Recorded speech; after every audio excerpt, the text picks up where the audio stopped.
Ein was born as a worthless appraiser, and it has led to a life of constant misery.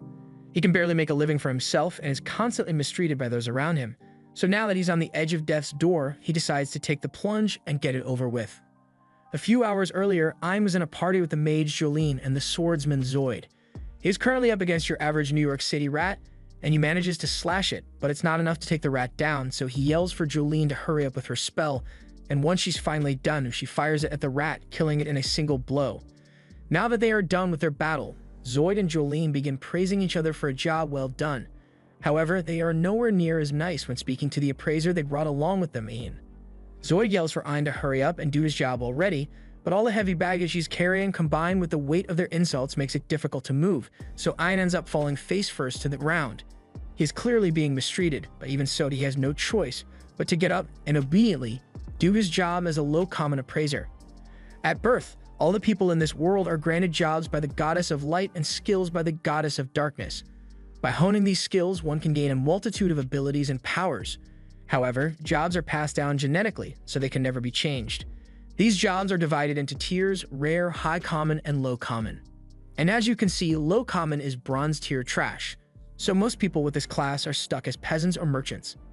Ein's parents used to own a small appraisal shop to support the family, but they both tragically died when Ein was young, so he was left to fend for himself. That's how he ended up becoming an unglorified pack mule for these two, and even though he hates working for them, he's got no choice. He uses his appraisal skill on the rat they killed and finds out that it's an F-rank rat, so it's pretty much worthless. Although its tooth is D-rank, so it's valuable enough for Ein to pick up. He tries to pry the rat's mouth open so he can remove the tooth, but that jaw isn't budging, so this is going to take a while.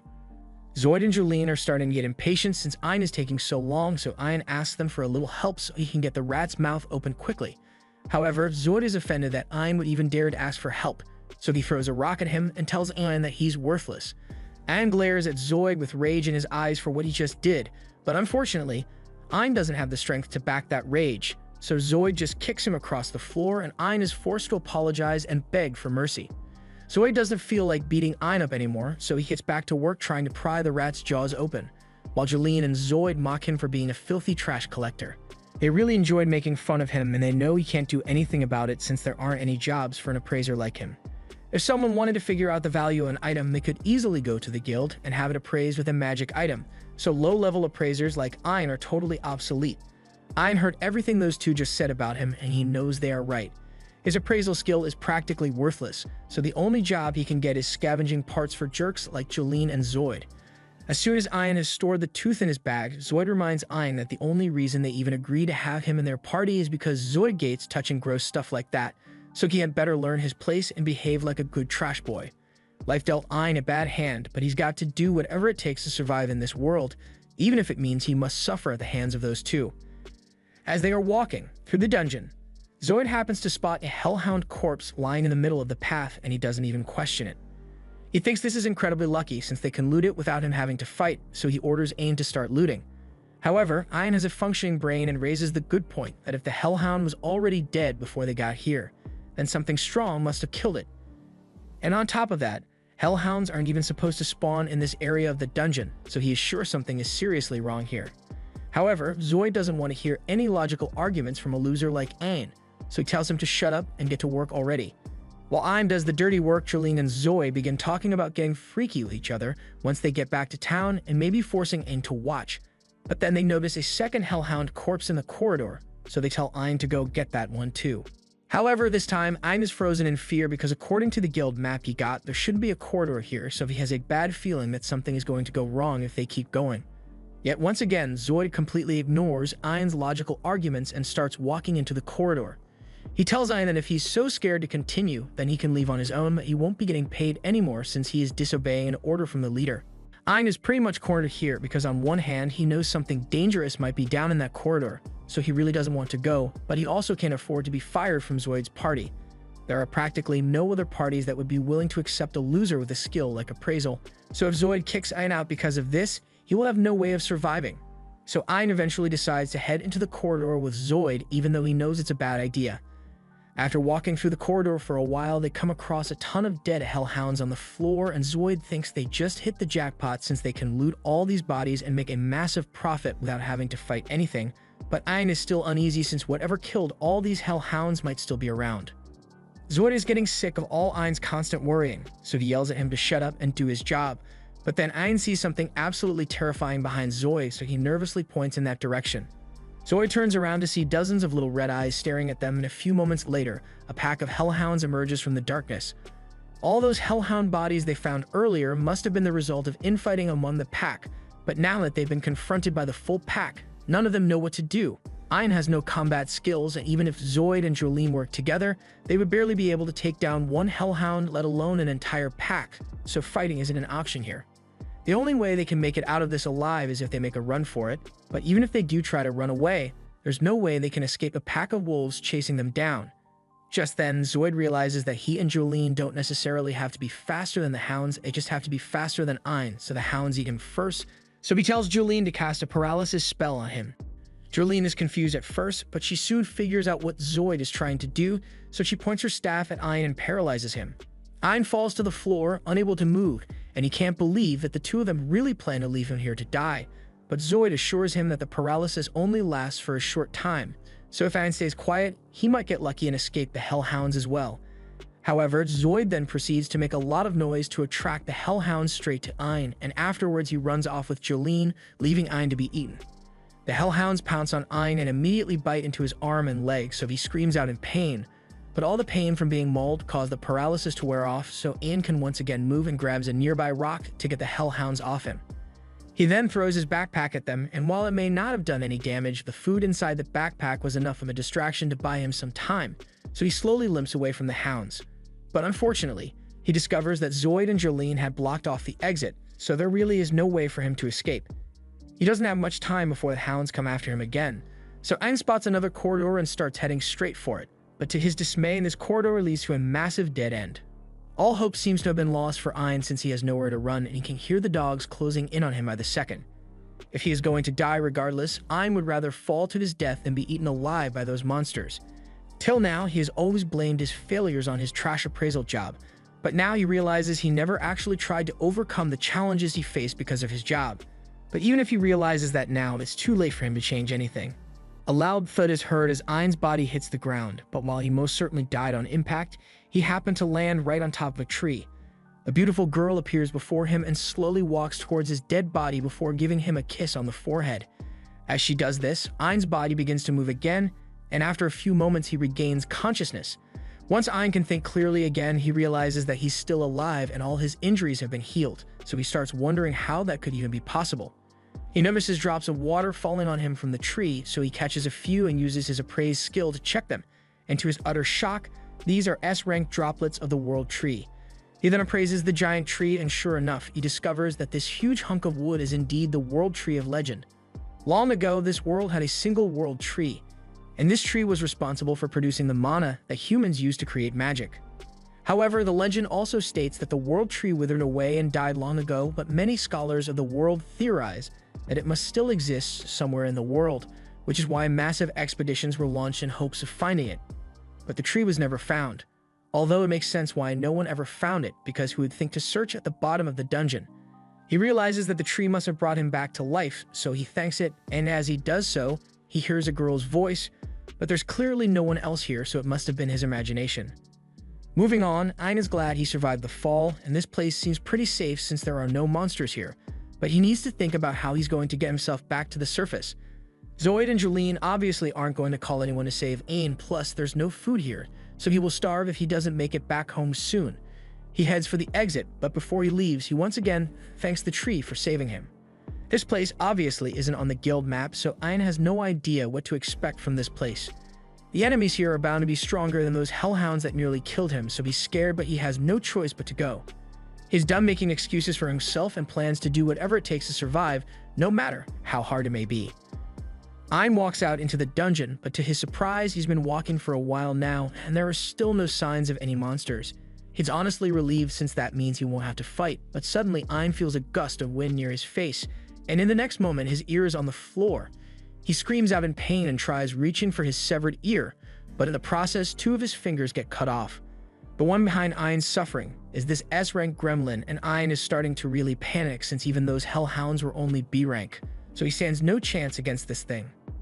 The gremlin begins slicing Ein up, and it's way too fast for Ein to even react, so his only choice is to flee. However, as he attempts to get away, the gremlin raises its scythe to stab Ein through the chest, but before it does, it freezes in its tracks because something even more terrifying just appeared. The gremlin gets squished to death by a massive death bear, and if Ein didn't stand a chance against the gremlin, then he most certainly isn't surviving the death bear. The bear slashes Ein's face with its claws, destroying one of his eyes in the process, and while Ein is trying to crawl away, it picks him up and begins squeezing until blood gushes out of his mouth. The death bear was just about to eat him, but at the last second, it gets decapitated by a grumpy woman.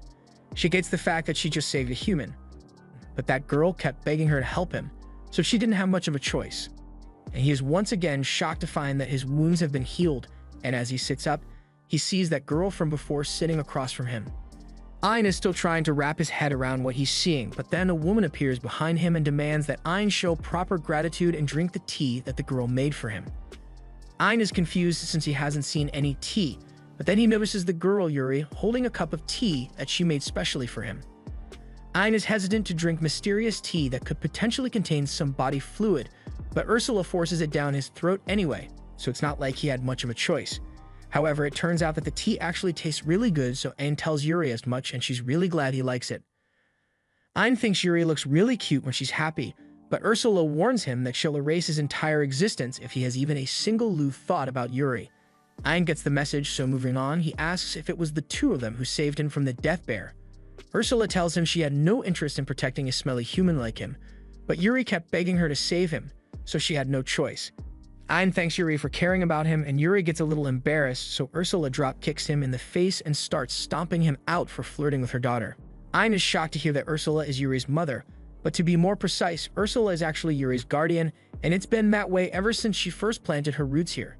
Yuri may look human, but she's actually this world tree, one of 9 that exist in this world, so Ursula was tasked with watching over her and defending Yuri against any potential threats.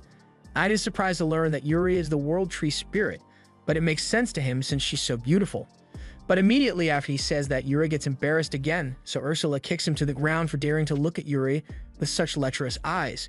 Ein apologizes, but speaking of eyes, he realizes that he can still see despite getting one of his eyeballs torn out by the death bear. Ursula explains that she healed him using the tears of the world tree, but even with the healing ability of the tears, they still can't restore a crushed eyeball, so Yuri generously asked her to use part of the world tree to make a new eye for him so he could see. Ein is once again really thankful, but he's starting to wonder why Yuri was so concerned about him in the first place when they barely know each other. She tells him it's because he thanked her when he fell down here. It's rare for people to end up here, but there have still been a handful of incidents of people falling to their doom, and Yuri would always save them, but they would never thank her. And as soon as those people realized that she was the world tree, they would selfishly begin collecting her water and even tearing off Yuri's branches and leaves so they could sell them for profit. However, Ein was the first person to treat her with respect, so she took a liking to him. But be that as it may, Ein isn't supposed to be here, so Ursula tells him to hurry up and leave.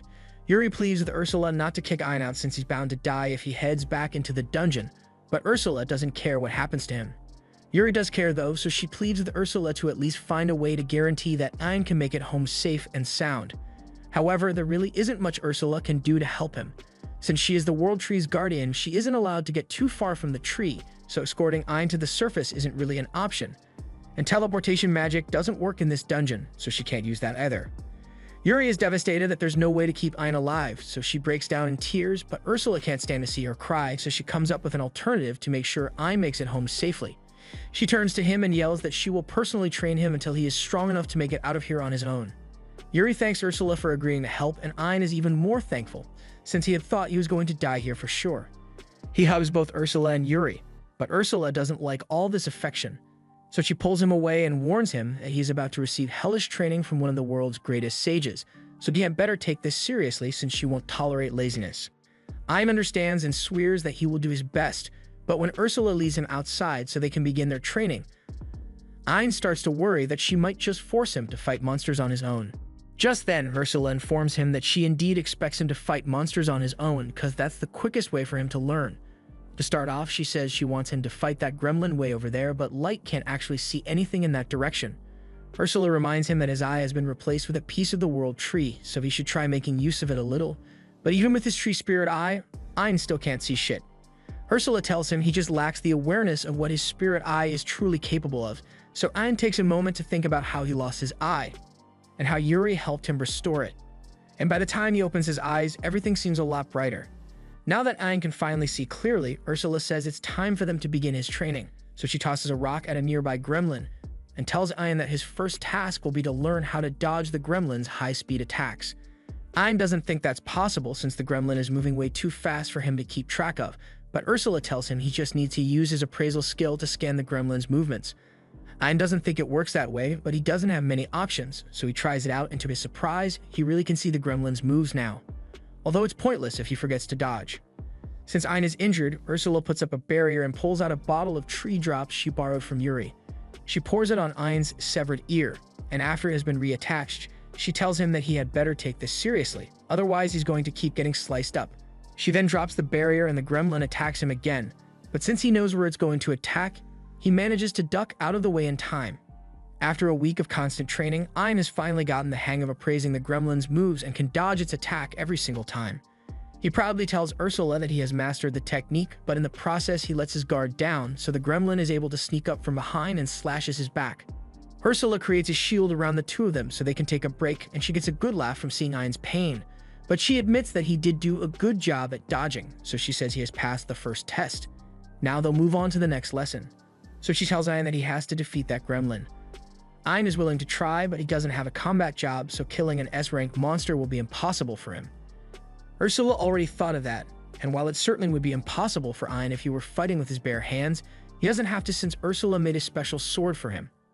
Ursula didn't want to make this for him, but Yuri went through all the trouble of snapping off one of her branches because she wanted to help him.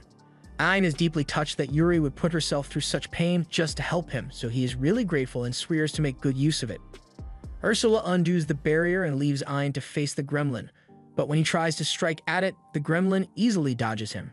Ursula jokes that he's never going to hit the gremlin if he swings so slowly, and Ein is aware of that, so he decides to just predict the gremlin's path and attack it when it gets close to him. However, when he tries to do that, the gremlin just jumps over him because it's not stupid. If it sees Ein try to attack it, it's obviously going to try to dodge, so Ein needs to think of a new strategy. Instead of simply appraising the gremlin's movements to predict its attacks, Ein needs to appraise every facet of the attack itself, so he digs deep and performs a super appraisal as the gremlin charges at him. As he does this, the gremlin seems to freeze in time, but in reality, Ein is just seeing it move in slow motion since his eye is appraising it at such a high speed. And with such a clear view of the gremlin's movements, Ein is easily able to prepare himself and whack it in the face, finally defeating it. Ein is really happy that he just defeated his first monster, but Ursula reminds him that now isn't the time to be celebrating since he's just getting started. For the next part of their training, she tells Ein that he has to defeat over a dozen more gremlins, and Ein is confident that he can handle it, so he gets right to work. After several hours of fighting, Ein is finally done taking out all the gremlins, so he turns to Ursula, expecting to be praised, but she says this much should be normal for someone who can harness the power of the World Tree. With that said, Ein has been making steady progress so far, so she thinks he is ready for the next step. She tells him to appraise the gremlin's ability and make it his own, but Ein doesn't understand what she means since appraisal only shows him information about skills. Ursula points out that humans learn skills through constant practice and with his spirit eye. Ein should be able to see not only the information of the skill, but also receive all the experience that comes with it. With this method, it is possible for him to learn a skill instantly, so he decides to try it out and appraises the gremlin's skills. Just then, Ein gets a massive headache as a ton of information rushes into his head all at once. He falls to his knees in pain, but once the headache finally subsides, he acquires the gremlin's high-speed movement skill. He still finds it hard to believe that he learned a skill so quickly, so he decides to test it a little and takes off running down the dungeon hall. Ein is amazed by how fast he's moving since he's way quicker than he used to be, but there's just one problem. His body isn't used to running at this speed, so after a few seconds, every muscle fiber in his body is way torn to pieces. Ursula catches up to him and pours some of the teardrops to heal Ein's broken body. If his body can't handle all that force right now, then he's just going to have to keep practicing until he eventually adapts. Ein's muscle fibers keep tearing each time he runs, but thanks to the tears, Ursula just keeps healing him over and over, until at one point his muscles stop breaking altogether. He now has a strong body and an acceleration skill, so Ein wonders if he might be strong enough to challenge the Death Bear as he is now, but Ursula tells him he'd still get demolished if he tried to pick a fight with it as he is now. He may be faster and nimble, but he still lacks the necessary attack power, so Ursula decides to let him copy one of her own abilities. Ein is excited to hear this, so he asks Ursula what her ability is, and she demonstrates by immediately blasting him with a fireball. Ursula's ability is called Discard Enchant, and it allows her to use magic without needing to spend time on a chant. Ein thinks that ability is super strong, so he can't wait to learn it, but Ursula will only allow him to appraise it if he does it while she launches a fireball at him because she thinks it's fun. Ein appraises the attack and manages to learn the Discard Enchantment spell, but then Ursula hits him with the fireball, so he falls to the ground in agony. After being healed yet again, Ein begins training to learn how to use magic without incantations, but since he doesn't have a magic-oriented class, his mana reserves are abysmally low, so he runs out of magic energy really quickly. Fortunately, whenever he is healed with the tears, it replenishes his mana and simultaneously increases his magic capacity a little, but he's going to have to keep practicing for a long time if he ever wants to master the technique. After half a month of magic training, Ein has learned how to cast mid-level magic and is now capable of shooting more than 1,000 fireballs simultaneously. With this combined with his new skills and buffed appraisal ability, Ursula thinks Ein is finally ready to face another death bear. In all honesty, Ein is a little nervous about facing such a powerful monster on his own, but Ursula assures him that if he uses all the techniques she taught him, then he should easily be able to handle it. As Ein confronts the bear tries to slash him with its claws, but Ein appraises its movements, and before it could hit him, he counters with the point-blank wing cutter spell. The spell does a lot of damage to the bear, but it ultimately isn't enough to kill it, so Ein begins firing fireballs, and he keeps going until the bear falls over dead. That fight was way easier than Ein thought it would be, so he starts wondering if the bear was always this weak, but in reality, he just became really strong. Now that the death bear is dead, Ein appraises it to learn its abilities, and after the splitting headache is over, Ursula tells him he should now possess enough strength to make it out of this dungeon on his own. But before he leaves, Ursula has a present to give him, but she's only doing this because Yuri asked her to. She says she's going to make a new sprite eye for Ein using the rest of the Yggdrasil tree's core. Ein doesn't think he deserves such a valuable gift, but Ursula yells at him, saying he is only going to be borrowing the core. She enchanted it, so if Ein ever dies, then the core will automatically return here, so he should just shut up and accept the gift already. Ein doesn't want to argue about it, so he gets down so Ursula can implant the spirit core in his eye, but after she's done, he doesn't feel that much different from before. Ursula tells him it will take time for his body to adapt to his new spirit god eye, so he can't use its abilities right away. But even so, Ein is really grateful, so he turns to Yuri to thank her for the gift, but he can't find her anywhere. Just then, Yuri reappears in front of him, so Ein asks where she was, and she tells him she was in his eye a moment ago. With the World Tree core in Ein's eye, he now basically qualifies as the World Tree itself, so Yuri can freely enter and leave his eye whenever she wants. Yuri promises that she will be helpful to Ein since she can heal him whenever he gets injured. And Ein definitely likes the idea of getting to spend time with Yuri, but he asks Ursula if she's really okay with this. Ursula drop-kicks him in the face and says she obviously doesn't want to entrust Yuri to a schmuck like him. But Yuri has been stuck here ever since the day she was born, so she has never gotten to see the world or had a friend. Ursula may not like him, but after all the time she has spent with him, she can at least tell that he's a good kid, so she wants him to go out there and show Yuri the world. Ein is honored that Ursula trusts him so much, so he swears to take care of Yuri no matter what, and Ursula is glad to hear that. Before Ein leaves, Ursula has a gift of her own that she wants to give him, so she asks him to stretch out his hand, and as he does so, she imbues it with some magic. Ein asks what this is, so she explains that it's an infinite storage spell, so as long as he has that mark, he can store any physical objects within it. And the first thing she wants him to store is this spirit sword she made for him, but before that, she stabs him in the eye. Ein falls to the floor in pain, so Yuri heals him, but just before his eye is completely healed, Ursula shoves a Philosopher's Stone down his throat and it replaces his right eye. Ein asks what that was all about, so Ursula explains that the Philosopher's Stone just established a permanent link between her and Ein, so now she can see everything he sees, so he had better not think about getting physical with Yuri. This is definitely going to be awkward for Ein, but that aside, he's all set, so it's about time he starts making his way out of the dungeon.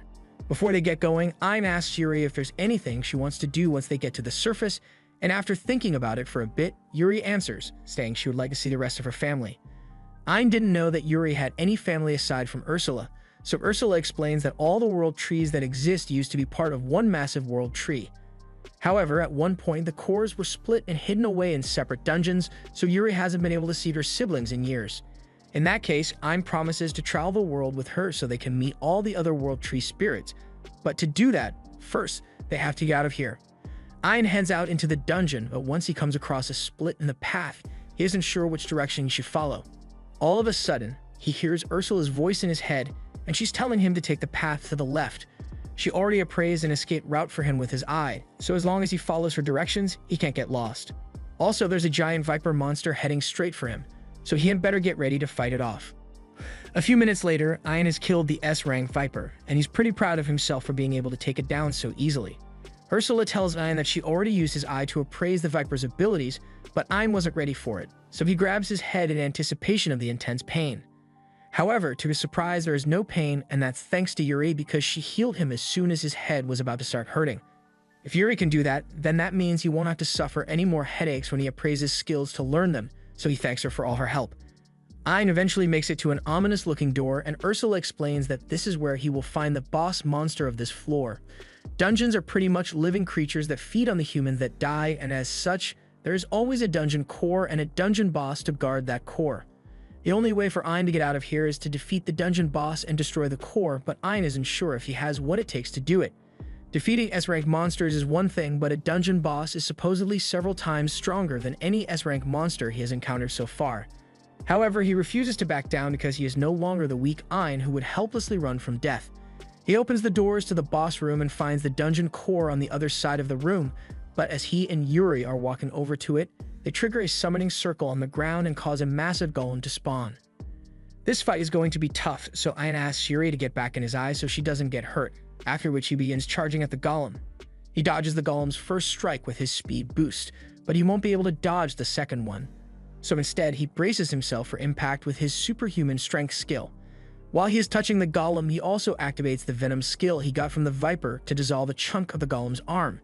The venom managed to do a lot of damage to the golem, but it wasn't enough to finish it off, so Ursula says she's giving special permission to use the ultimate spell she taught him.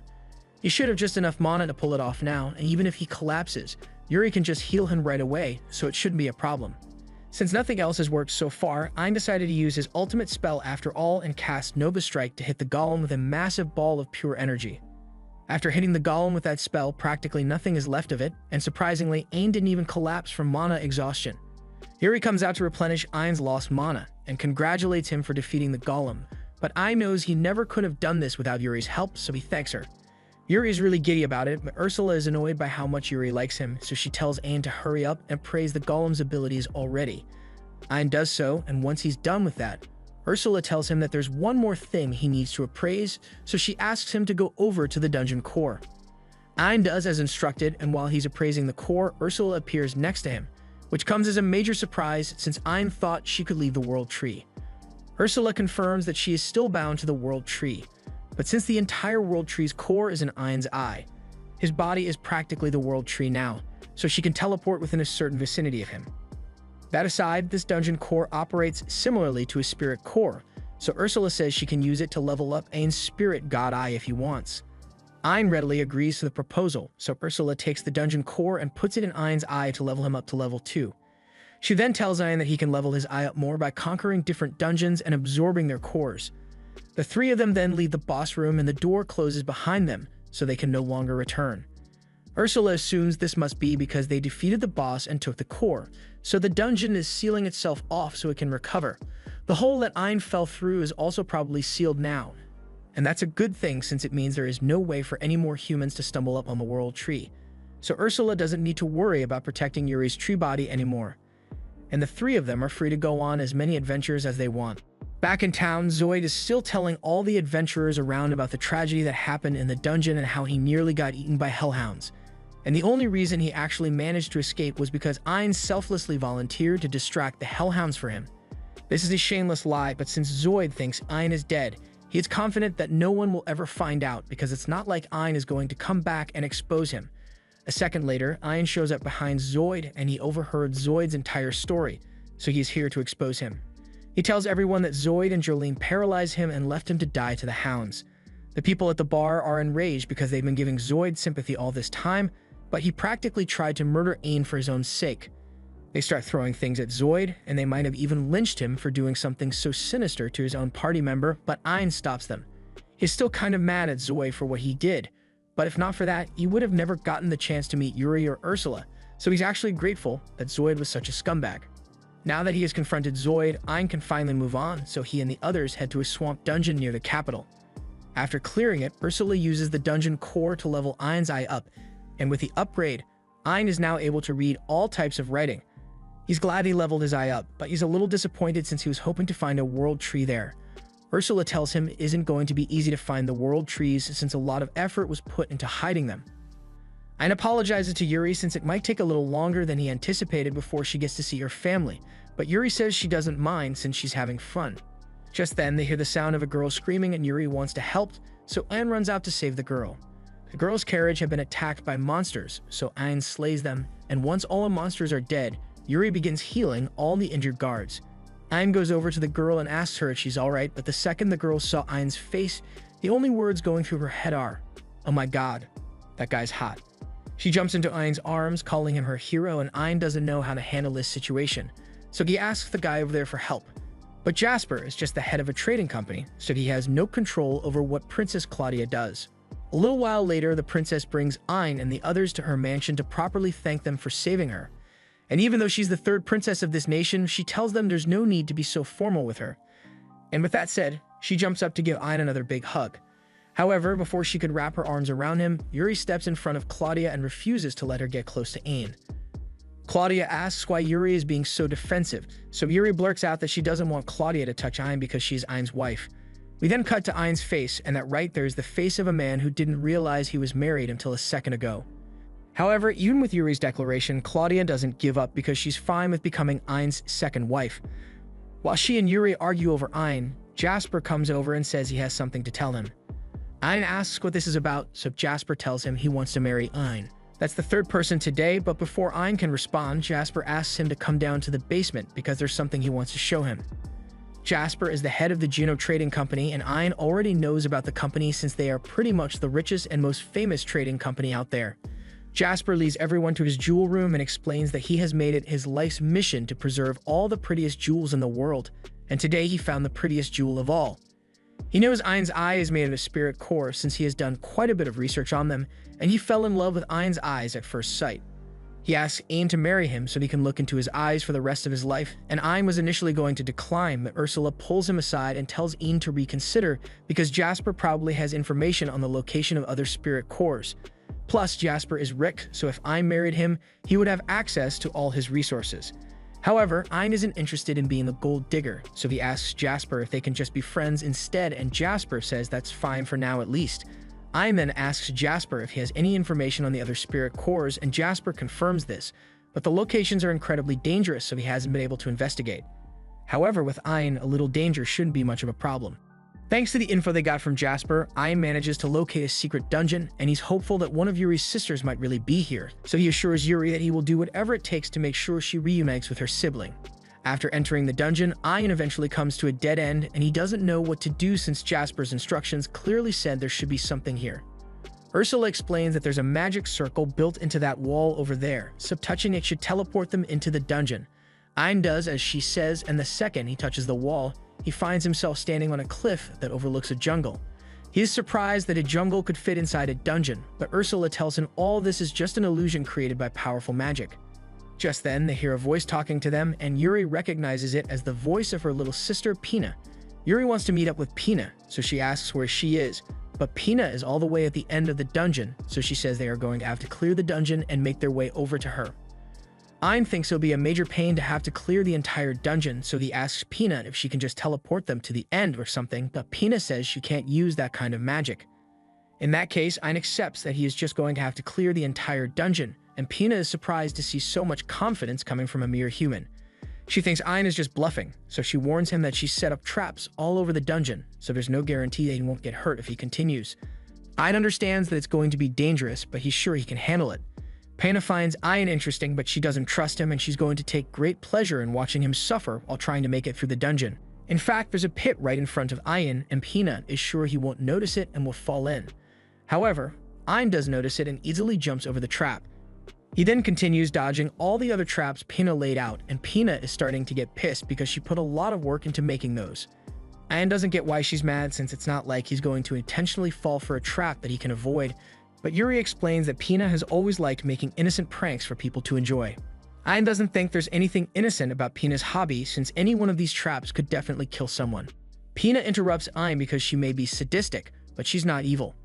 She designed the dungeons to automatically kick people out once they get themselves into mortal danger, so her traps have never killed anyone, but they can still make you suffer. So she tells Ayan she's going to send out some really tough monsters to deal with him. The first monster soon approaches Ayan, and it's an S-rank Ulron plant monster. The monster sprays Ayan with a gas, and Pina mockingly informs him that that was sleeping gas, so he's going to pass out any second now. However, Ayan doesn't feel even slightly sleepy because he got a skill that grants him resistance to all status effects. Pina can't believe it, so she throws a temper tantrum because Ayan is ruining the fun of her dungeon. Ayan understands why she's so frustrated with him taking the dungeon on so easily, but he's doing this for Yuri's sake, so he pulls out his sword and cuts the Elrond down. He then appraises the monster, but while he's distracted, something hits him in the head. It looks like another monster is attacking him from the shadows, but Ayan can't see anything.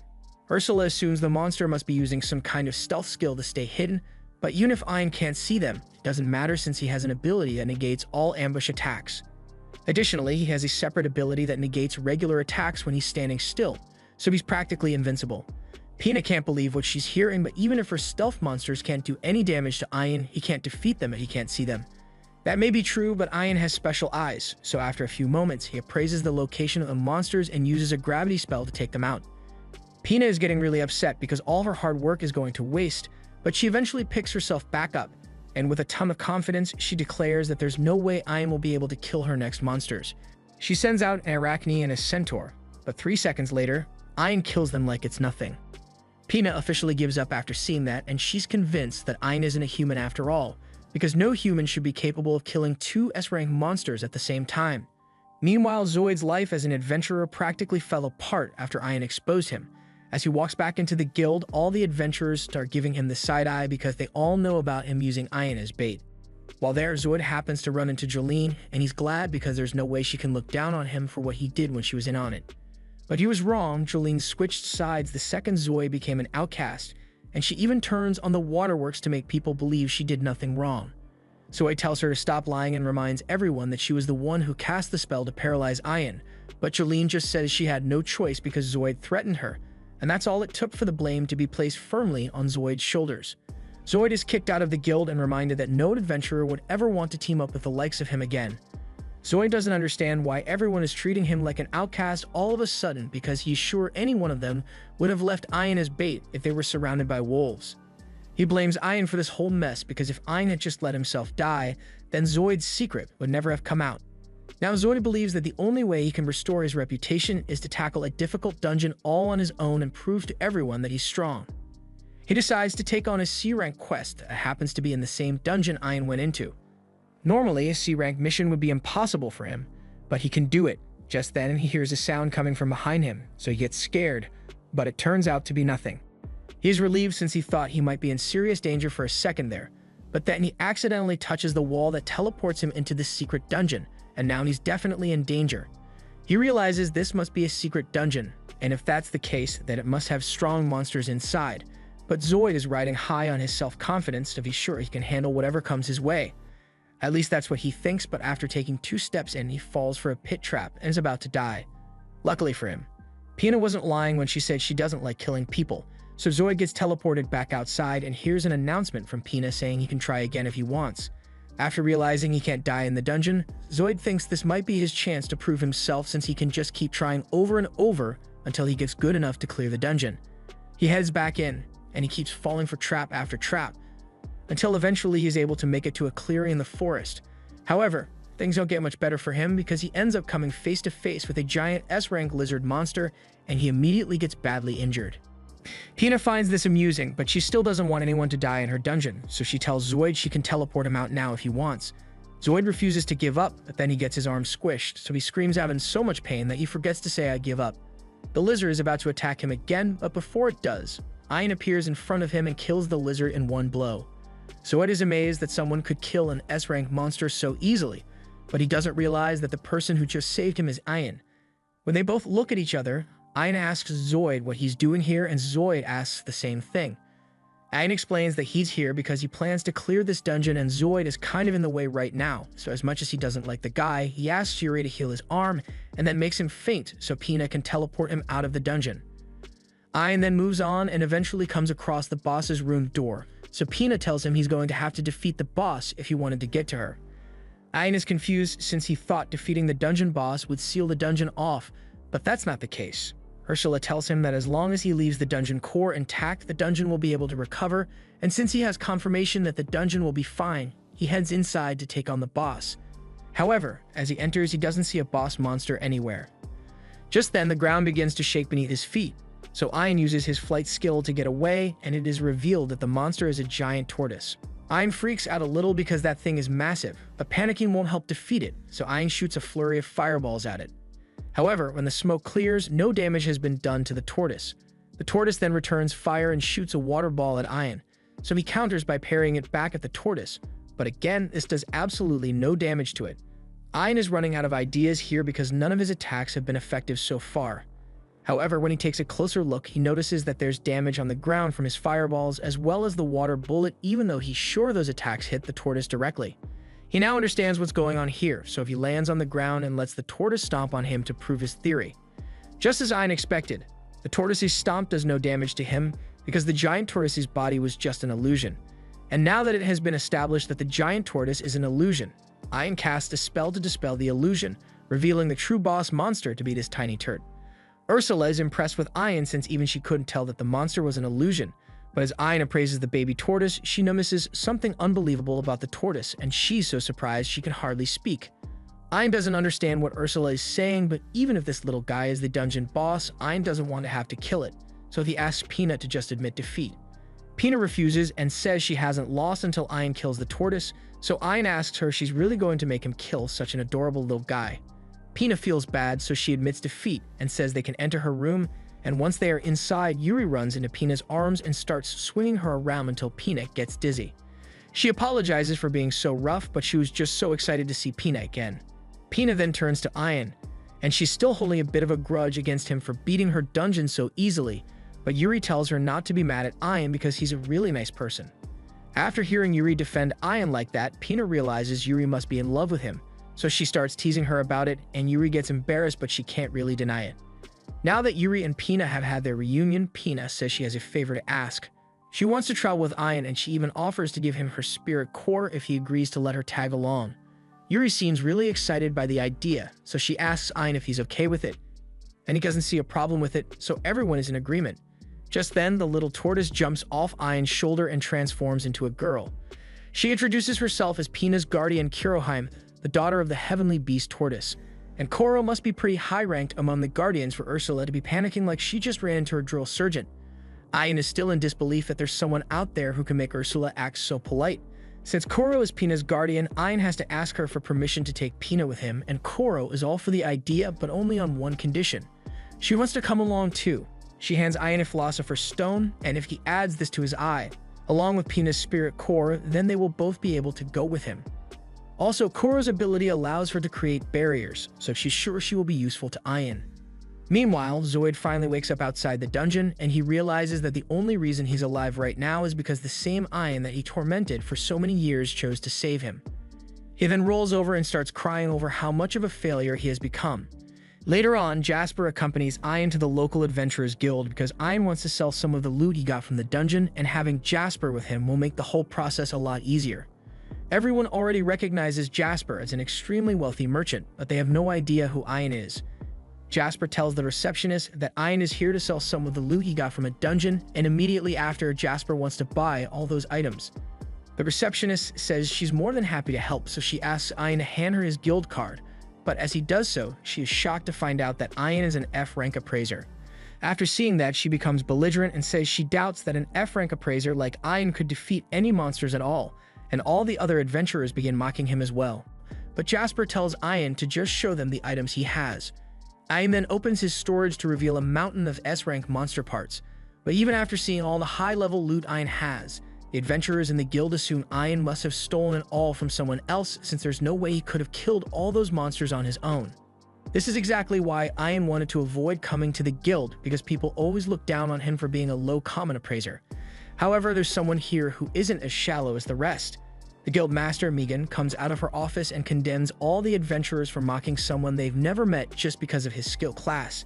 The receptionist uses an appraisal device to scan the items Ian brought, and to her surprise, it really is all genuine, and Jasper adds to this by saying he can personally confirm that Ian is strong enough to defeat all these monsters on his own. The receptionist realizes she messed up really bad by making fun of Ian, so she sincerely apologizes.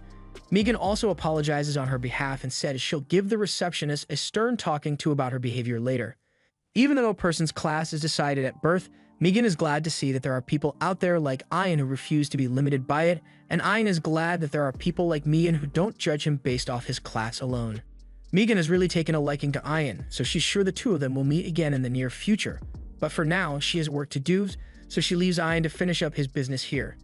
The receptionist asks Ian to wait in the waiting room while she processes all his items, but Ian actually has a lot more stuff to sell since he cleared the entire secret dungeon. Upon hearing that Ian cleared a secret dungeon by himself, all the people who mocked him start trying to get close to ask him for details about it, but Ian doesn't like all this attention, so he ends up running away.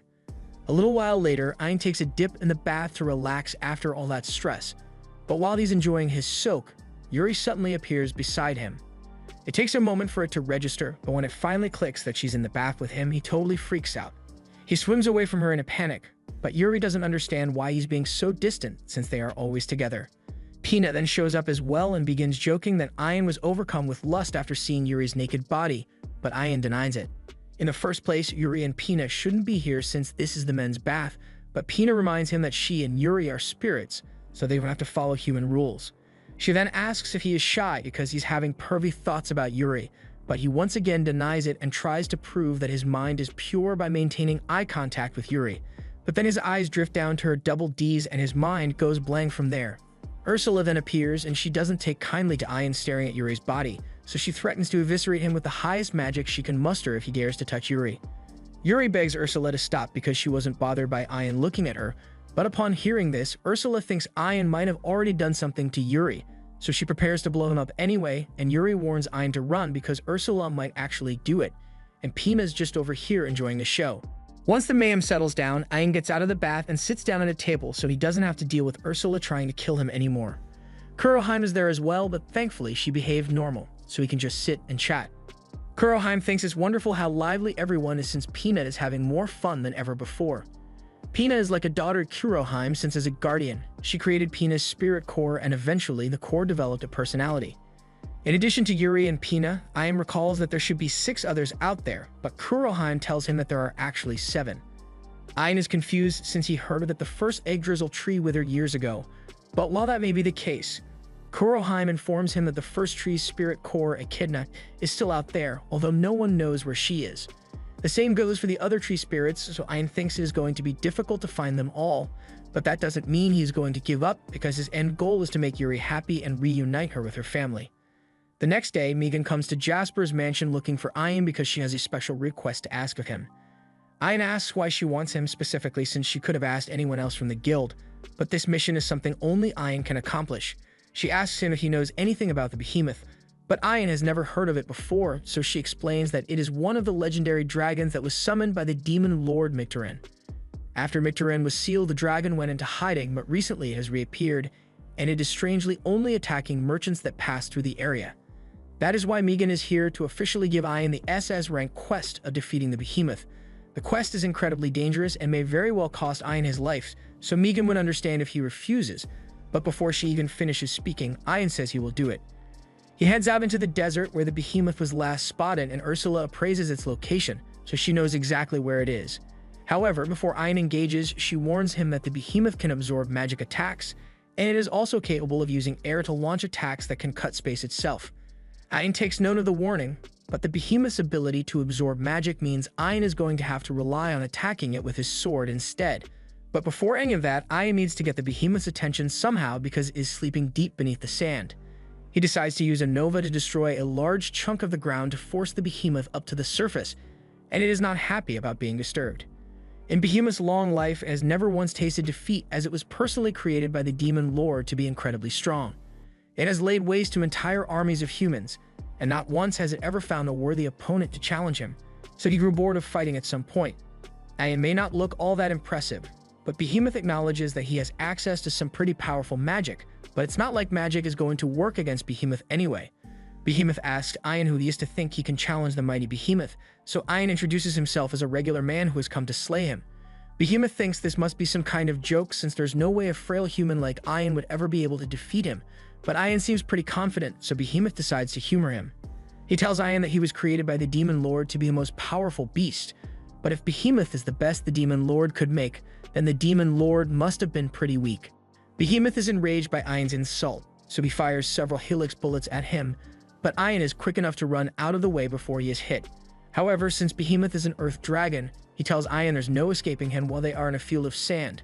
He stomps on the ground, creating a sand trap around Ian, so Ian uses his acceleration skill to speed up and close in on Behemoth. Once he's close enough, he proceeds to slice through Behemoth's arm, and Behemoth is starting to realize that Ian may be a real threat, so he switches tactics and dives into the sand. While Behemoth is swimming through the sand, he is completely undetectable from the surface, so Ian has no idea where the next attack will come from, and the second he heats his guard down, Behemoth jumps up from beneath him and swallows Ian whole.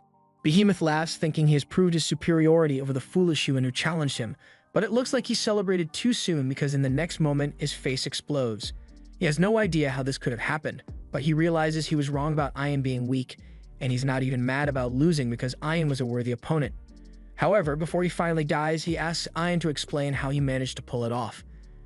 Ian explains that he simply realized that Behemoth's magic absorption only worked on the outer part of his body, so he just activated high-level magic while he was inside Behemoth's mouth. However, if that's what Ian did, Behemoth asks how he didn't get caught up in the blast as well, but Ian simply put up a barrier to protect himself from the blast.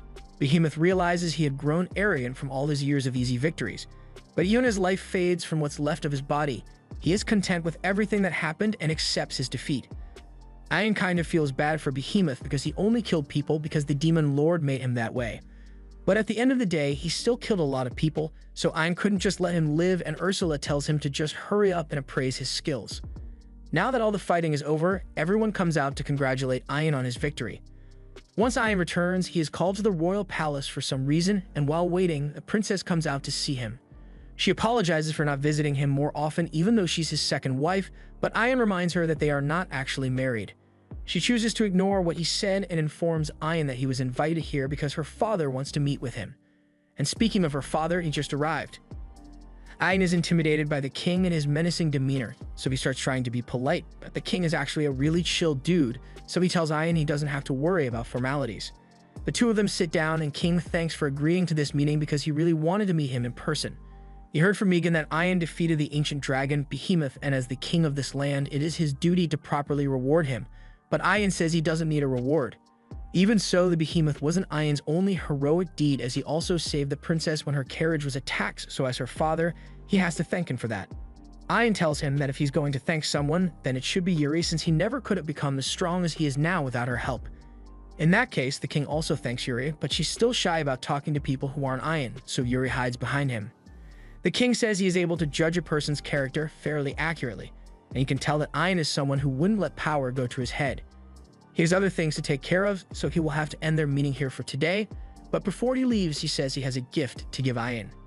He hands Ian a watch with the royal family crest engraved on it, and with this, Ian will be able to go pretty much anywhere in the kingdom completely unimpeded. Ian is hesitant to accept something with such value, but it would help him explore areas that would normally be off-limits so he can find Yuri's family, so he graciously accepts the gift. News of Ian defeating the Behemoth begins to spread all over the kingdom, so his popularity is reaching new heights. And at the same time, Zoid is reaching new lows as he is now regarded as trash by everyone he meets. What infuriates him the most is the fact that he has been hearing about Ian's accomplishments non-stop when not long ago, he was stronger than Ian. He thinks everything would have been much better if Ian had just remained a weakling, or if he didn't exist at all, and all of a sudden, he hears the voice of a woman saying she can help him. She introduces herself as a tree spirit, and tells him her name is Echidna. Yuri wakes up from a really good nap when Pina comes into her room. She just got out of the shower, so Yuri helps her dry her hair, and while she does it, she mentions how worried she is about Ian. He hasn't woken up for a long time since the last time he fought, so she thinks something might be wrong with him, but Pina tells her not to worry since Ian is probably just exhausted from all the fighting he's been doing lately. But if Yuri really wants to make him feel better, Pina suggests that she should cook a delicious meal for Ayin to eat when he wakes up, because he will definitely appreciate it. Yuri thinks it's a great idea, so Pina says they should go shopping for supplies together before Ayin wakes up. Yuri doesn't think it's a good idea to go out without Ayin, since it could be dangerous outside, but what are the odds that something bad will happen the one time they go somewhere without Ayin? Meanwhile, Ayin is still lying in bed while having a terrible dream. He sees visions of his old life as Zoid's pack mule and how he was always treated like garbage no matter what he did. And every time Zoid would mistreat or belittle him, he would always take it with a smile on his face like an absolute idiot.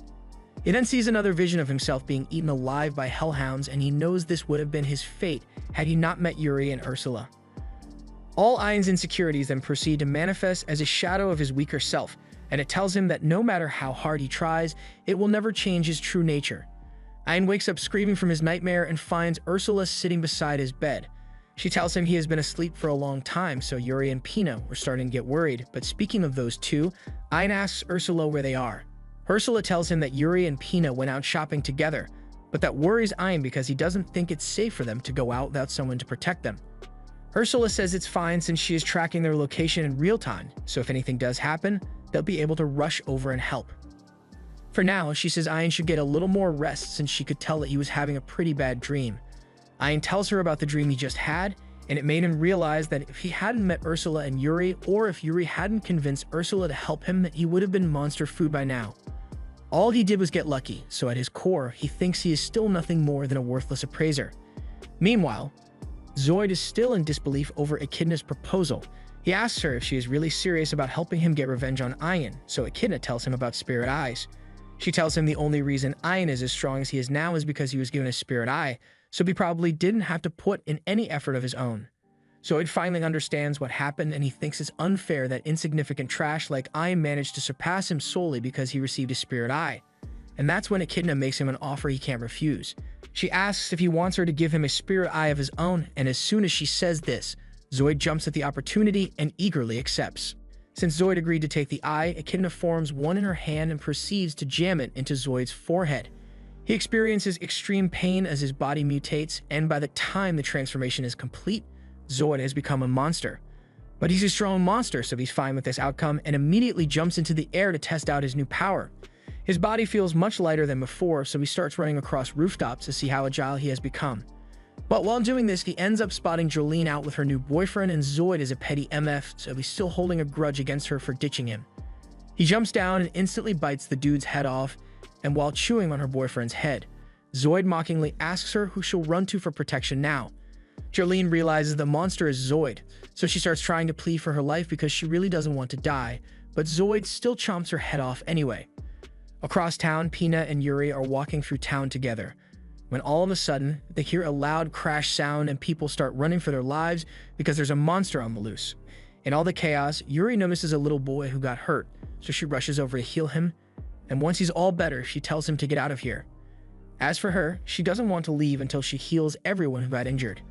Meanwhile, Zoid has been having a lot of fun destroying the city, and Echidna has been enjoying the show as well, but she thinks it's time for Zoid to get to work. She tells him to go attack the other spirits nearby, because if he manages to kill them, then Ayin will lose access to their powers and return to being a weakling. Zoid likes the sound of that, so he hurries off to attack the nearest spirit and lands right behind Yuri. He's about to kill her with a punch, but at the last second, Pina saves the day by sealing Zoid in a barrier and grabbing Yuri so they can escape. Zoid tries to punch his way out of the barrier, but nothing he does is working, so Echidna tells him that barriers like this can't be destroyed with ordinary physical attacks.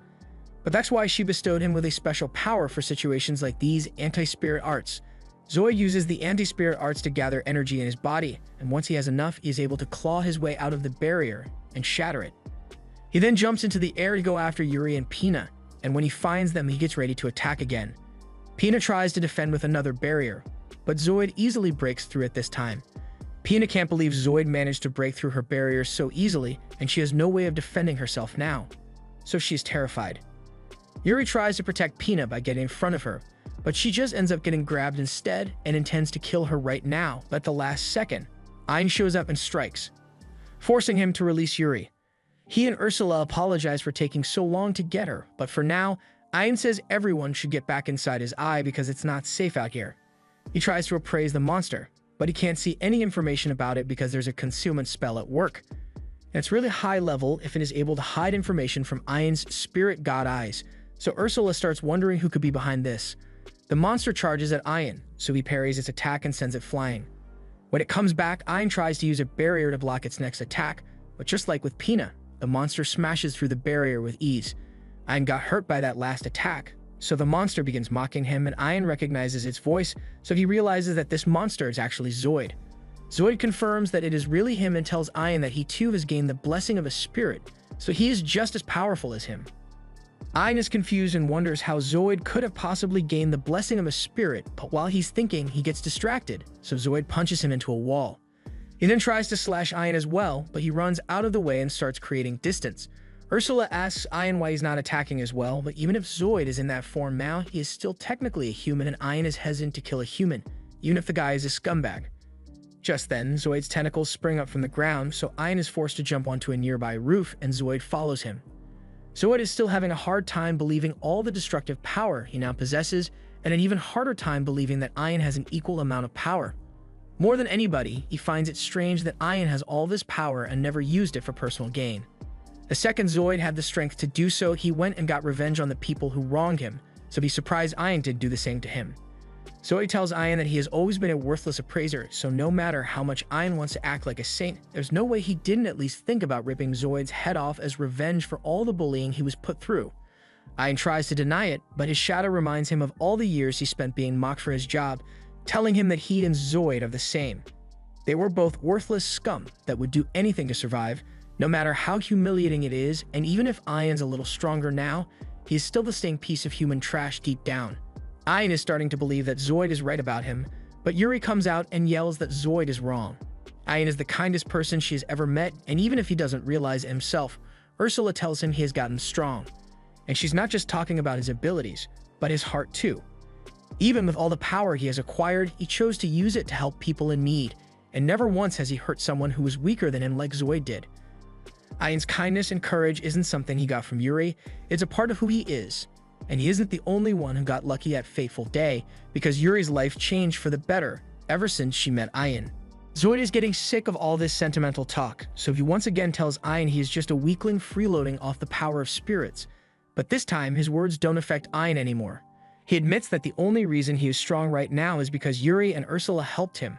And that's a fact, but even so, Yuri and the others believe in him, so he is going to live up to their expectations. As Ian says this, energy begins welling up in his body and blows away his shadow of insecurity, making Ian a lot more powerful. Having come to terms with himself, Ian has finally become an official spirit guardian, meaning he can use 100% of his spirit power. And that means when Zoid attacks him again, Ian is easily able to read his attack and counter. Zoid can't believe that Ian managed to counter him so easily, and now Ian is walking him down with a signature look of pity in his eyes. Zoid doesn't want to be looked down on, so he gets up and tries attacking Ian again, but rather than parry, Ian just puts up a barrier and waits. Zoid tells him a barrier is useless because his anti-spirit arts will tear right through it. To his surprise, his attack bounces right off the barrier. It looks like the blessing Zoid received is only 10% of the spirit's power, still compared to Ian's new 100% output, Zoid is no match. Zoid gets frustrated and starts yelling for Echidna to give him more power, and since she's amused by the show he's putting on, Echidna gives him a little boost which makes him mutate even more. Zoid then charges at Ian again, but this time, Ian is ready to finish him off and raises his sword before unleashing a strike that completely destroys Zoid's spirit eye. By the end of it all, Zoid returns to his human form and finds Ian standing above him with an outstretched hand. Zoid hates how Ian always acts so high and mighty, offering to help others even though he's a weakling. But Ian doesn't think there's anything wrong with wanting to help someone out even if you're weak. Ian is able to change and become the person he is today, so he is sure Zoid can change too. All he has to do is be willing to take the first step. This finally gets through to Zoid, so he takes Ian's hand. But he still did bite the heads off 2 people and destroy the city, so he's going to jail for a long time. Ian feels bad for Zoid because someone clearly took advantage of his emotions and granted him spirit powers, but what would this mystery spirit stand to gain? Later that night, Echidna returns to the city and picks up the shattered spirit eye because it recorded the whole fight, and that means she has access to Ian's battle data now. Everything is going according to her plan aside from the fact that Zoid survived the fight in the end. Ian imbued Yuri's cleansing powers in his final strike, which is why it destroyed Zoid's monster form but didn't kill him. But now there's a risk that Zoid would tell everyone about his encounter with Echidna, so she sealed his memories away because she can't have him interfering in her plans to revive Demon Lord Micturian. Later on, Ayn is sitting and having a nice cup of tea when Yuri nervously comes up to him because she has a favor to ask. She wants Ayn to kiss her. Ayn is frozen stiff by what he just heard, so he asks her if she's joking, but Yuri is serious. Ursula then pops up behind Ayn and tells him that as much as she doesn't like the idea, kissing is a contract ritual between guardians and their spirit, so Ayn has to do it. Up till now, the connection between him and Yuri has been unstable, and Yuri has been bearing most of the burden to make sure Ayn didn't suffer. But now that he has become an official guardian, a proper connection has been established, and the ritual is required to reinforce that connection. If that's the case, then Ayn has to kiss Yuri, so he turns to her, but he sees Kuroheim and Pina staring at him. They tell him to just ignore them and get on with the kissing already, but Ayn can't do something so embarrassing with an audience. Ursula stands up for him and asks Pina and Kuroheim to wait outside because Ayn is clearly flustered, but Pina wonders how Ursula could be so calm when a stranger is about to kiss her daughter. Ursula tells her it's fine because Ayn isn't a stranger, but she warns him that if he tries to do anything more than a kiss, he won't survive her wrath. Everyone then exits the room, leaving Ayn and Yuri alone, so Yuri puckers up and Ayn leans in for the kiss, but he fumbles it bad and trips, resulting in a kiss on the forehead instead of the lips. A kiss on the forehead still technically counts, so Ayn's eye levels up again, but he is upset that he messed it up, although Yuri still seems really happy. Meanwhile, Echidna heads to the castle of the demon, Baron Falco, to tell him she has a mission for him. She wants him to eliminate this boy, and Falco is fine with killing a single human, but he doesn't understand why he of all people is being tasked with killing an insignificant primate. Echidna tells him that while Ayn may not look like much, he was strong enough to defeat Behemoth, but Falco doesn't think that's so impressive because he could have done the same. But since Echidna is putting her faith in him, Falco agrees to go kill Ayn and opens a portal to the human world. His ability is called Gale Wind, and with it, he is able to fly at supersonic speeds that make him invisible to the naked eye. So even among the other demon nobles, Falco's speed is unmatched. As he closes in on Ayn's location, he spots Ayn walking out onto the balcony, so he stops in front of him and begins introducing himself. However, he is cut off mid-sentence because Ayn doesn't want to have to deal with an annoying bird so late at night, so he asks Falco if he can just come back later. Falco feels extremely insulted, so he charges at Ayn as fast as he can, intending to slash him with his talons, but instead, Falco gets bitch-slapped across the sky. Falco can't believe what just happened because Ayn managed to react to his supersonic attack so easily, and it doesn't end there because Ayn jumps up after him, uses a helix bullet to knock Falco down. By the time Falco hits the ground, he's already dead, so Ayn just appraises his Wind Gale ability and gets ready to head back to bed. But all the commotion woke the others up, so Ayn apologizes for disturbing their sleep. They ask what's going on, but then they see the demon Ayn killed, and Pina jokes that if Ayn was strong enough to handle that thing without any help from Ursula, so maybe he's already stronger than she is. But then Ursula puts him in a hold to reassert dominance. The next day, Ayn heads to the royal castle, and Claudia is surprised to see him here since Ayn doesn't come to the castle often and asks what he's here for. Ayn explains that he was hoping to visit the castle's forbidden library because it has a ton of information he can't find anywhere else, and he thinks he might be able to find a bit of information about the tree spirits there. Normally, the library is only accessible by the royal family, but since the king gifted Ayn a watch with the royal family crest, he is allowed to enter. Claudia leads him to the main entrance of the forbidden library, but unfortunately, this is as far as she can take him because to enter the library, you need to have permission from both the king and the librarian. Ayn already has permission from the king, but he wonders how he's supposed to get permission from a librarian he has never met before. Claudia explains that the process is pretty straightforward, because you literally can't go in if the librarian doesn't permit it. Ayn still doesn't understand what she means, but he tries walking in anyway and nothing seems to happen, so he figures that this means the librarian has given him permission to be here. He tells Yuri to follow him so they can start looking through the books, but as Yuri tries to enter, she is stopped by a barrier. Ursula immediately teleports to Ayn and Yuri's side to make sure everything is alright since her connection to Ayn was suddenly severed, but that must have been because of the barrier. Ayn asks Ursula if she can teleport herself across the barrier, but she already attempted that, and no matter how hard she tries, she can't make it to the other side of the barrier because it only allows humans to pass through. Since none of the others can pass through the barrier, Ayn decides to head into the library alone for now, and as he enters, he is amazed by the sheer number of books in this place. All of a sudden, he senses something falling from above, but when he takes a closer look, he realizes that it's a girl, so he runs forward and catches her before she hits the ground. He asks the girl if she's alright, and she thanks him for saving her, but she's clearly flustered from having Ian hold her. The girl tells him her name is Alice, so Ian introduces himself and asks her why she suddenly fell off from nowhere like that. Alice explains that she was just reading a book on the upper floors, and then all of a sudden, she was falling. She was just really engrossed in her book at the time, and speaking of her book, she pulls out a wand and uses magic to send it back to its place on the shelves. She knows where every single book in the library belongs because she is the librarian, but Ian is surprised to learn that Alice is the librarian, so the first thing he does is thank her.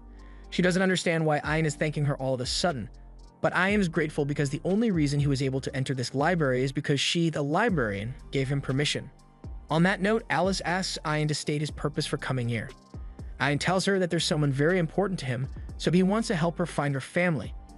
Alice understands, so she uses her magic to bring a book down and tells Ian that this book contains information about secret dungeons, so he can read it to find out more about them.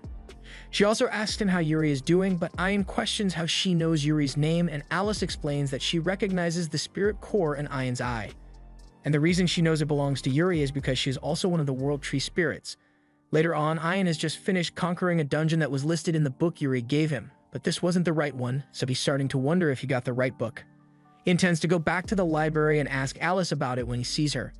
Alice has been watching them the whole time with her thousand-mile eyes ability, but Akahane asks Alice why she didn't give Ian a book about their secret dungeon if she is so interested in seeing how her siblings are doing. It would have made it a lot easier for her to see Yuri and Pina again if she told him the real location of the dungeon, but Alice is scared to get involved with the outside world. She doesn't have any combat power like her siblings do, so all she can do is watch from afar with her thousand-mile eyes. Plus, the outside world is full of humans, and Alice hates humans because they are the one who killed her big sister, Echidna. However, Akahane points out that Ian doesn't seem like a bad person. When he first found out that Alice was a tree spirit, Ian was really surprised. And when Akahane walked out, he asks her if she happens to be Alice's guardian. Akahane confirms it and says it's a pleasure to meet him, so Ian shakes her hand. Akahane thanks him for being so kind to her daughter, because this is the happiest Alice has been in a long time, even if she doesn't look all that happy.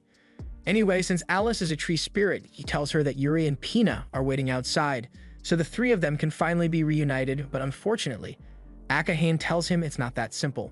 She explains that Ian may have entered through a gate in the royal castle, but this library is actually inside a completely separate secret dungeon.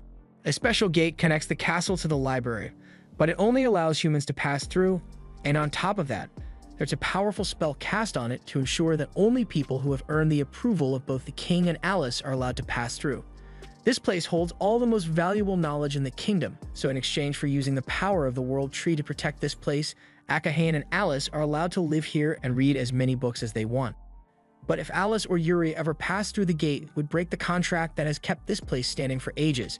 So if Ian wants to reunite Yuri with Alice, he's going to have to find the secret dungeon and come in through the main entrance.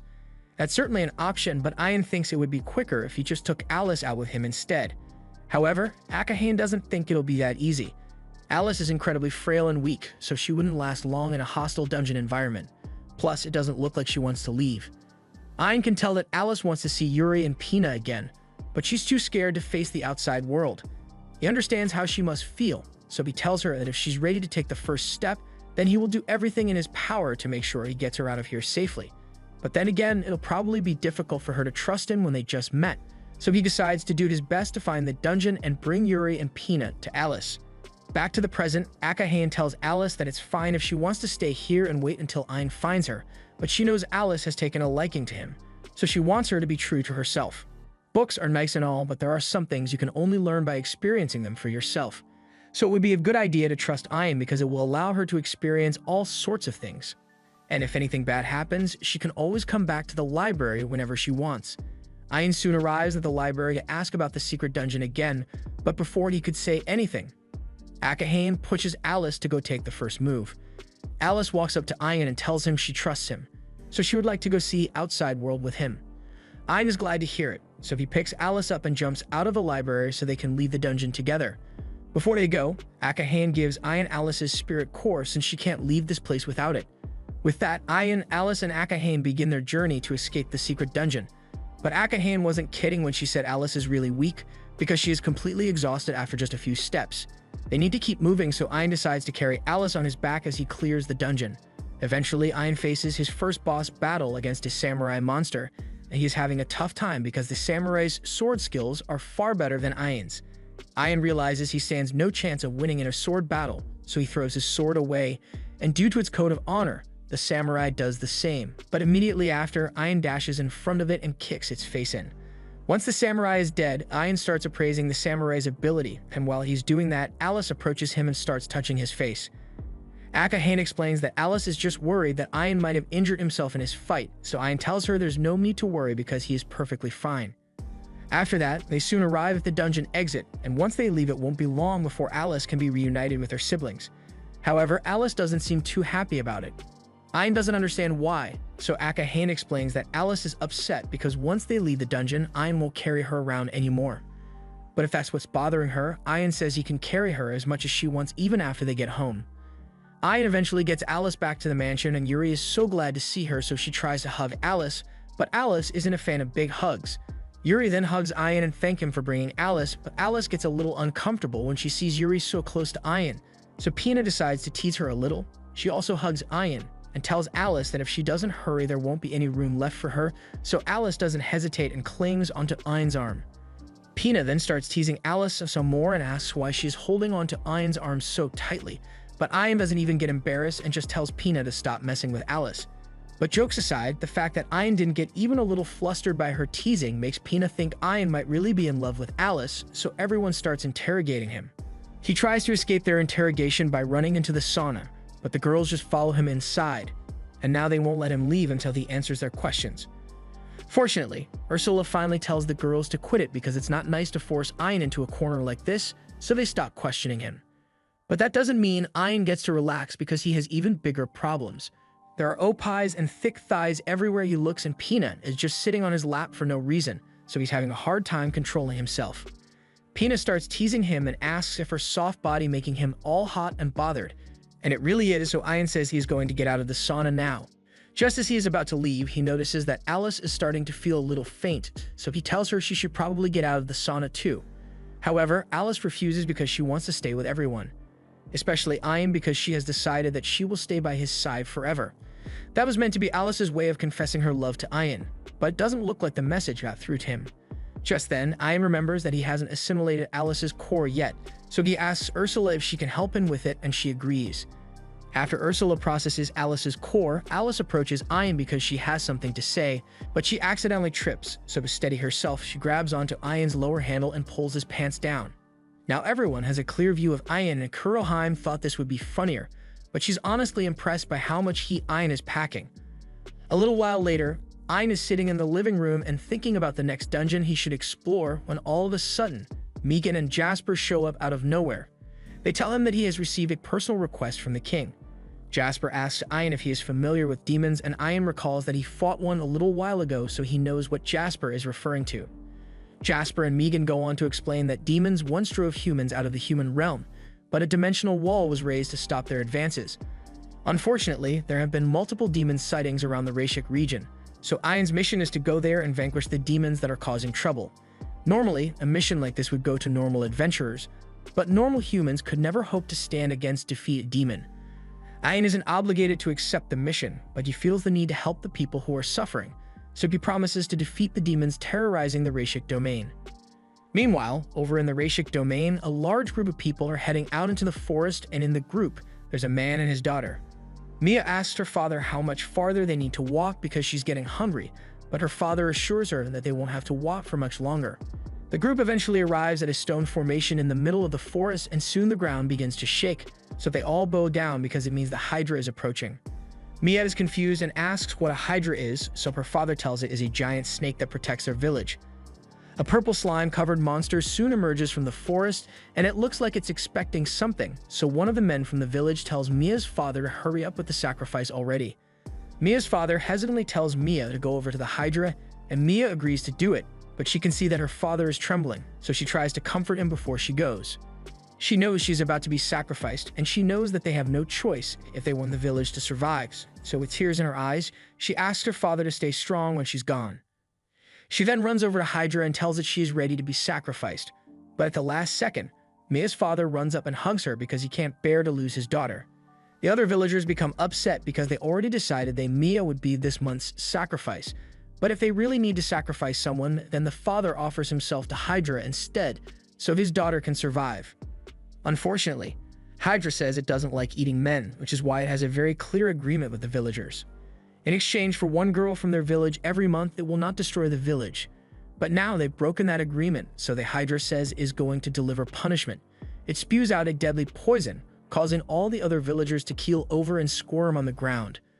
Then it prepares to eat Mia whole, but before it could swallow her, Ayn shows up to block it with a barrier, and when Mia looks up and sees Ayn protecting her, she thinks he must be a god. As Ayn faces off against the Hydra, Ursula warns him that it is an SS rank monster and has an ability that allows it to generate poison and medicine.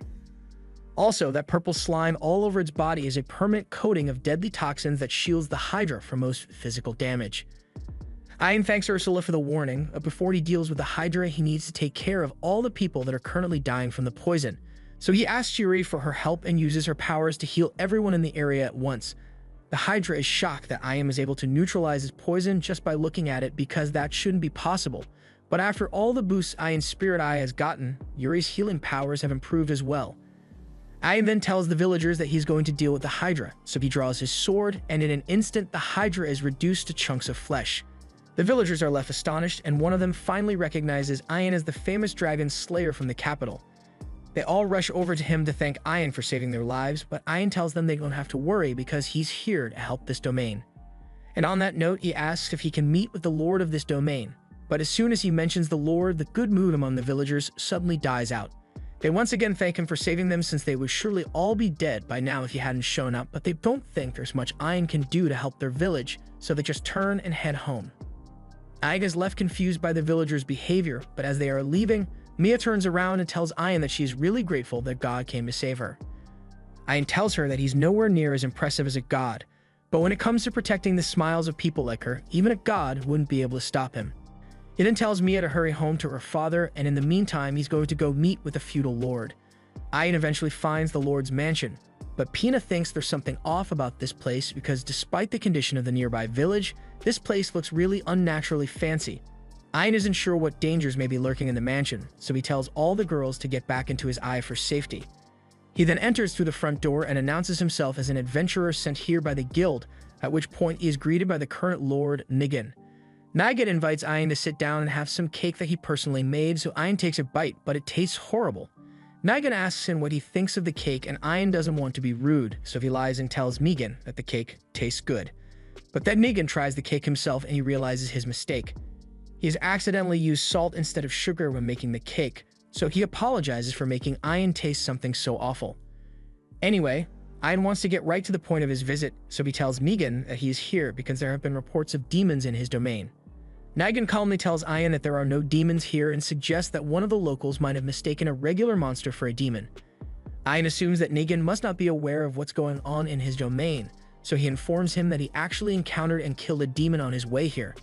As soon as Ayn says this, Nigan starts freaking out because he was the one who summoned the Hydra to protect the village. The village was constantly being overrun by monsters, and it would have been destroyed if Nigan had done nothing, so he formed a pact with the Hydra so it would protect them. Ayn yells back that the Hydra was demanding sacrifices, so he couldn't just stand by and watch as innocent people were killed. But Nigan says that it's his duty to make sure that the land his father left for him stays safe, so if he has to let one person die to save hundreds, then that's exactly what he's going to do. It's not like Ayn is going to stay and protect the village forever, and not everyone is strong enough to protect themselves. Nigan then leaves because he has something he needs to attend to, and with nothing left to say, Ayn leaves the mansion. As he's walking away, Ayn wonders if he might have done something wrong by slaying the Hydra without knowing the whole story. But even if the Hydra was there to protect the village from monsters, Ayn just can't accept the idea of intentionally sacrificing villagers like that. Yuri sees that Ayn is struggling to decide what's right, so she comes out to offer him a little comfort. She doesn't understand much about moral dilemmas like this, but one thing she is certain about is that Ayn should follow the path that he believes is right. Back in the mansion, Nigan walks over to a mirror in the back of his room and frantically tells Shadow that the Hydra has been slain, so they need to find a replacement to save the village. Shadow tells Nigan to calm down because he can easily get a replacement to protect the village, but he says there's a bigger problem that needs to be dealt with before that. Ayn. No ordinary human would be able to kill an SS rank monster like Hydra, so he convinces Nigan that Ayn is a demon who will destroy this land unless Nigan stops him. Now, Nigan isn't a bad guy, he's just dumb and easily manipulated, so after a little convincing from Shadow, He now wholeheartedly believes that killing Ayin is the only way to solve his problems and keep the village safe. He thanks Shadow for his help and begins walking away. And while Negan is leaving, Shadow reveals his plot to one day take over Negan's body. Ayin heads over to the village to see if he can find any information about the monster situation in the area, and as soon as he gets there, he finds his answer because the village's defenses are about as secure as an unlocked car in Colorado. The walls have massive holes in them, and there's not a single guard or soldier in sight, so of course monsters can attack the village whenever they want. He doesn't understand how things could have ever gotten this bad to begin with, so he approaches a girl working nearby and says he wants to ask her a few questions about this place and Lord Negan. As soon as Ayin mentions Lord Negan, the girl gets frightened and runs off to avoid having to talk about it. And the same happens with all the other villagers whenever Ayin tries to ask them, so he's starting to think they may be afraid of Negan. Eventually, he manages to find a man that he saved earlier, so he approaches him and says he has a few questions to ask. The man recognizes him, so he's willing to answer Ayin's questions, but he doesn't think it'll do him any good. He explains that the guild has sent many adventurers and soldiers here before, but after seeing the state of this village, they all turned around and abandoned them. And he doesn't even blame them for leaving because this village is a lost cause deep within monster territory. In fact, right after Ayin defeated the Hydra, monsters attacked the fields and destroyed all their crops, so all the villagers will either die to the monsters or starve to death. He tells Ayin just go home already, because there's nothing he can do to save this village. However, Ayin refuses to leave things as they are, so he uses his earth magic on the trampled fields and instantly plants and grows a year's worth of crops. Then he moves on to the city wall and uses his earth magic to create an even bigger wall behind it. This should at least stop monsters from being able to get into the city on foot for now, so Ayin turns to the man and tells him not to give up yet. As long as he and all the others are still alive, then there's hope, so he asks him to please accept his help. The man suddenly bursts out in laughter because this is the second time someone has pleaded with him while offering help. The first person was the original lord of this land, Negan's father. He still thinks fondly of Negan's father because of how kind and brave he was, but ever since Negan took over, things went downhill. Shortly after Negan took over, the Hydra showed up, and then the defense budget of the village was cut, while taxes were raised through the roof. Of course, people wanted to complain to him about it, but everyone who went to the mansion to issue a complaint never returned, so eventually, the villagers grew hopeless and accepted their fate. But thanks to Ayin, the man thinks he can finally start believing that things will be good again, and Ayin promises to do his best to make sure that everything works out. However, a few moments later, Ayin sees something horrifying. An enormous horde of monsters is heading straight for the village, but no matter what, he's not going to let any of the villagers get hurt. This was the end of episode 8. Subscribe to not miss the next part.